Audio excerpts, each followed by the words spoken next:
What is up? How we doing, guys? I have not done a live in quite a while, so I'm a little rusty. In fact, I didn't get my camera to actually work. I'm trying to switch this over right now. It's not going to work. But if anyone's there, let me know how the sound is. If you can hear, we are good, and I will start going with the preview for this weekend's round 2 SMX race. Somebody just give me a thumbs up in the chat. I don't see anything here. Tomek, yeah. A&B Films, what's happening? All right, so it looks like the sound is cranking. So I want to start. I took a lot of heat for the video I did yesterday, talking about how Hayden Degan, when he grows with his family, every kid has this time where they want to become their own person. And I wasn't saying, and yes, I clickbaited it. Just in case you guys didn't know, YouTube, you got to clickbait. You got to come up with some catchy title. It's probably going to piss off all of Degan's fans, but that's what you have to do to get, that's just how it works. So, hey, Oliver from Ohio, what's happening? So back to Degan, and it's just tough when you have that transition. Look at every single child star. Look at every great young athlete. They all go through a weird transition where they become their own person and pull back from their parents. Now, I wasn't saying it's going to go bad. I wasn't saying there's going to be major problems. I'm saying it's interesting, and that since they've raised themselves in the public eye, it'll be good. Yeah, no one's showing practice or press day because they got some weird ban on going live on stuff that they don't even show in person, which is the dumbest shit I've ever heard of. Yes, A&B Films. Yes, Tomek and his family is literally the blueprint on a way to do this properly. And like I said, I wasn't saying that Degan's going to have any problems. I'm saying this is something that presents issues they're going to have to deal with. Will they deal with them? Probably. They'll probably do a damn good job because they've done a damn good job at everything else they've done. So why wouldn't they nail this too? Okay, let's see. Super Duper. SMX round 2.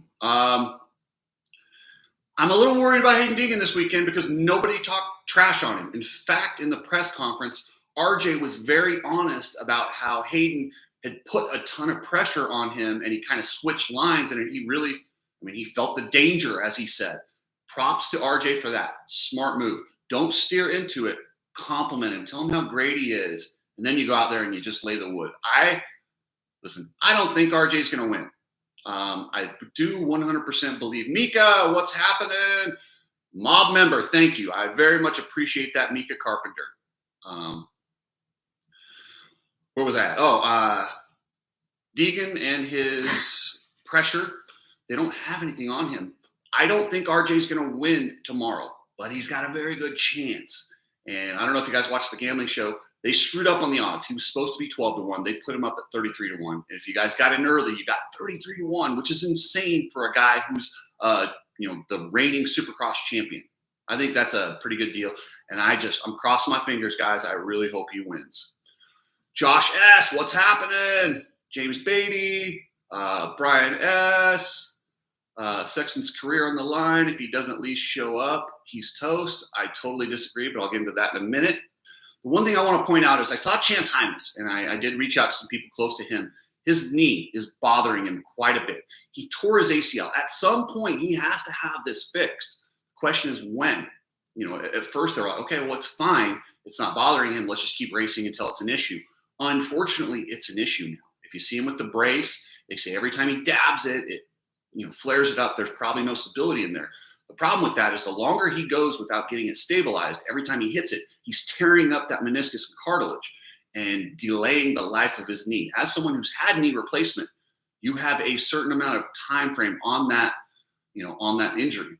Now, when he continued racing at the first of this year, had he got that surgery, that would have been 2 years out, it would have been detrimental to his career. Chance Hymas has come out and done enough to secure a contract. So I actually advised them, not that they're going to listen to me, but I said, listen, he's done enough this year to know who he is, what he's about. As soon as the Designations is over, I would get in, get that fixed, skip Supercross, and come right in for outdoors and Super Duper next year. He's still going to get 2 of the 3 series in next year, even if he gets that in the offseason. So that's what I think Chance Hymas should do. He's proven he is a contender. He's done enough to secure another contract. Now go get it fixed. What do you guys think? Let's see. Oh, my guy Julian Bower is looking good, looking extremely confident. Greetings from Estonia. I really hope Harry Kulas gets a top 10. That would be awesome. But yeah, Julian Bower, I'm telling you, Julian Bower, he's going to be in the battle, and I predict he will get another podium.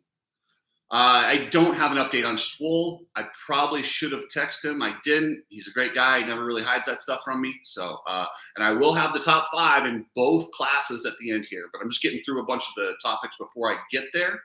Joe Shimoda is looking good, and since there's no pressure on it, we all know Joe Shimoda doesn't do good under pressure. I 100% believe that, you know, he's going to probably get out there. Don't be surprised if Joe Shimoda is battling for a win. This is what he does. End of the season, when not much matters, yeah, you know. Mission Creek Pursuit. Also, another mob member. What up? Thank you, guys. You guys, I can't tell you how much I appreciate you guys with all the crap that I take. And, you know, that $3 will add up. It adds a nice base for me to operate this business and keep going. So thank you, guys. I really appreciate that. Well, once again, guys, in that 250 class, I am pulling for RJ because I got 33 to 1 odds, and that will help. Real quick sponsor plug, Coach Rob, if you're an amateur racer, get your resume in before the 27th. If you need some garage stuff, check out Epic Garage Designs. You guys know Ride Strapped. Chris will be out here with me next week at the race. Yes, we are going to the Las Vegas Super Duper SMX, and they are not throwing me out. And if they do, there will be hell to pay. Precision Transport, shipping anything, hit up pretransport.com. So I hear a lot of people talking about the pressure and the pressure on Sexton. I don't think that there's as much pressure as everyone is making it out. And, you know, acting like his whole, listen, this guy just won the outdoor championship. If he doesn't do much in the Super Duper, that's not a big deal. Now, Jett, on the other hand, he has won basically every series that he's been a part of. Now, if he doesn't win this race, if Chase wins this race and Jett is second, Jett doesn't control his own destiny for this championship. Chase can ride in for second. And while everyone's talking about this huge collapse of Chase Sexton, he might go into the final round only having to get second place, where Jett could win it and still not become the champion. So I 100% believe there's more pressure on Jett, even though he shows like he does not show the pressure on him. This kid wears it like nobody else. He is so chill with the pressure. And then you've got Eli Tomac coming in. I think this track being a little bit tighter, and they're saying it's going to have a lot more kind of sweeping turns. I don't think he's going to get away with that paddle tire again. And yes, I'm calling it a paddle tire. I don't like the scoop name. It's a paddle tire modified to ride motocross. That's what that is. I don't think he's going to be able to get away with it. We'll see how the dirt develops, but I don't think that it will work as good here. Who knows? But God, I would love to see Eli Tomac win. And the reason that it's so great is we love these guys, and you know we like to see Chase, but we look at Chase and we say, okay, he's got about 5 to 10 more years to see him. Every single time Eli Tomac has a good performance or wins, we're like, oh my God, is that the only one? Is this the last time he's ever going to do it? And we cherish it. We cherish it. Just like when we hear a guy, like when a fighter comes out of retirement, we cherish it because we know every moment could be the last. And that's how it is with Eli Tomac right now. And that's why I think he's such a sentimental favorite. But I mean, if you look back, Mike LaRocco, Chad Reed, all these guys, when they hit that, I'm going to retire at any moment, they become a fan favorite. It's just hard not to cheer for them because we love it and we remember all those great things that they gave us. So I hope Tomac can give us one more, and yeah, that would be awesome. Hunter Lawrence. Gosh, I feel bad for Hunter. And that's a weird thing to say about a guy having a great 450 season, rookie season, winning motos in the outdoors, riding really good. He got a podium in Supercross. Like, this is a bad dude. But his little brother might be the best ever, and it's got to wear on him at some point. I don't care how happy he is for his brother. It's got to be a little bit of, it's got to suck a little bit just being constantly in the shadow. But yeah, either way, bad dude, and yeah. Hey, Mika, I am glad I can make your job more fun. If I can do that, great. So thank you. You make my job more fun. Let's see. Justin Cooper. This is a guy you're going to need to watch this weekend. He was extremely fast last week. The track's a little bit tighter. Jay Coop, he's like the Mad Skills. I don't know if you guys know this about Justin Cooper. You know that little video game, Mad Skills? He was one of the best in the world. They flew him to Europe for the competition. His hand-eye coordination is ridiculous. And when you get these technical tracks and he's feeling it, that's why he can put in those one-lap times. Don't be surprised if he gets a hole shot and wins one of these motos. I don't see him for the overall, but I do see him getting in the mix and leading one of these and just going good. Yeah, Brian, I'm addicted to that stupid game. A lot of people don't still play Mad Skills, but I do. Ken Roczen. He's in one of those funks, guys. He's such a fickle rider, and as far as, people call him mentally weak, and that's not fair to say. What it is he's mentally weak compared to his competitors. Compared to the average human beings, he's one of the smart, strongest mentally people in the world. But when you compare him mentally to a Chase Sexton, Jett Lawrence, Hayden Degan, he's a bit soft mentally. And he's in one of those funks right now. Was it riding the 250? Did that hurt his confidence? Is it the coming back from the injury? But he's already changing his suspension. I don't know what's going on with him. Moto Meme, Whoop Monster. What's happening, guys? I thought you guys were members, but I don't see the membership. But I know at one point you did, so thank you for that. And I gave you a shout out. Another one. So, Plessinger. I'm really, really hoping that Aaron Plessinger is, hey, no problem, man. I appreciate whatever you can do. Moto Meme Mafia and Whoop Monster. If you don't have, listen, I understand it's tough out right now. I'm feeling it too. I go to the grocery store and that stuff's expensive. So, hey, if you don't have any extra money, watch here. I appreciate it no matter what. Plessinger, I was so disappointed. He was coming in hot, and that crash in the first turn on the fake start really screwed up his weekend. I saw him in the press conference. He's the same old Aaron Plessinger. I'm hoping this week he can get back to what he showed during the outdoors, because Aaron Plessinger is a bad dude and he's fun to watch, and the sport's better when he's good. All right, guys. Now I'm going to wrap it up. I'm going to give you my picks, my top 5. Jett Lawrence, I don't know how you could pick against him. After what we saw last week, he's that good. I was super high on Tomac when the race ended, but the more I thought about it, maybe that was just me being sentimental. I can't see him doing that again. I hope I'm wrong, but I got Jett, followed by Chase Sexton, setting up a winner-take-all in Las Vegas. Then I've got Justin Cooper, like I just talked about. I've got Justin Cooper. Hey, 4-2-0 started. Thank you so much. I appreciate it. Every little bit counts, and I appreciate it. So I've got Justin Cooper leading some motos and getting in there. And like I said, I see him ending up on the podium. The guy's talented. And, if you look back to Colorado, he was leading. He was leading for a long time, and he almost won a moto there. And he's a bad dude. Then I've got Eli Tomac. Like I said, I hope I'm wrong on this one, but I got Tomac in 4th because I think he's going to try and run the paddle tire. I don't think it's going to be as good here. I don't think it'll be quite as effective. So I have him. Hold on. Who's injured? Fugan Rambo. I have Tomac coming in 4th. I have Plessinger coming back, kind of injured, but I have him in 5th place. And then I got Ken Roczen in his head case beating Dylan Ferrandis and some of those other guys. I have him in 6th. And I haven't checked. I know Bam Bam ate it. I don't know. I'm going to have to find out. I didn't text them. I had a bit of jet lag, guys. I did that Thailand trip, and I've only been back for about 6 days now. So, yeah. The dirt is typical Texas dirt, but it's in the daytime, so it's going to change everything. I don't know what that's going to do to the dirt. It's going to make it slick and hard, and this is the first time there, so it's kind of going to be a guessing game to see how this track develops throughout the day.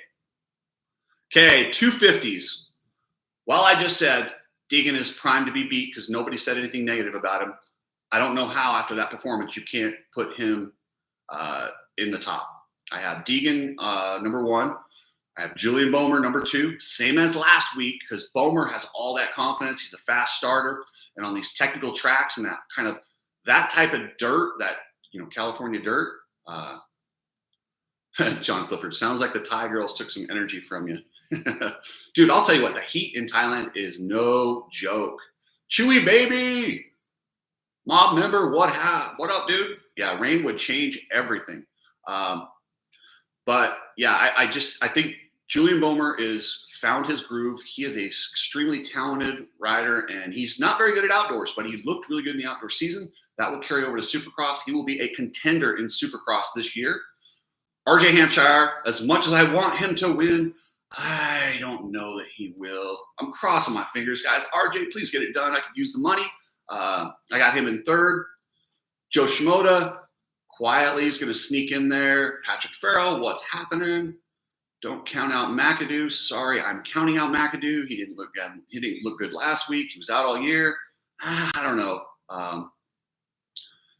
Chewy, thank you. I appreciate those kind words. I really appreciate it. I get tired, but hey, whatever. Tired is tired. Everybody gets tired. I just keep doing my thing and enjoying this. It's very fun. Yeah, Casey, I would love to see Casey Cochran get a good start. I know he was really banged up from last week. He didn't get to race, or is he still hurt? I don't know. I got to check on that one. Let's see. Then I have Levi Kitchen. And this is probably a bad pick. As I look at it, I think I only put him in fifth because I didn't want to do the exact same as they finished last week. And I put him fifth instead of third. That could be a mistake. He's just too good. Even though he's kind of flat and he's kind of Degan's bitch right now, I still see him getting up there and battling Bomer for that second and third spot. And then I'm Jordan Smith. Jordan, if he doesn't throw it away, this guy's lightning fast. It's his last 2 rides on the Yamaha before he goes over to Triumph. And I could see Jordan Smith getting up there and getting in the mix and kind of, it's always nice for somebody like him. He wants to stick it to the team and say, hey, listen, you could have signed me, but look, I'm going to beat your guys and then leave. You know, it's a nice little feather in the cap. Some guys go that way. Some guys mail it in. Jordan Smith is the guy that likes to stick it to you. So anyway, hey, and when I was in Thailand, guys, I rode on this beautiful track out in it's Rick Giles, his kids, both his kids, Bomer and Brian. You're going to hear about them. They are talented. In fact, I was going to call Lucas Myrtle and tell him about these kids, and he needs to keep an eye on them because he's got a whole Thailand market behind them.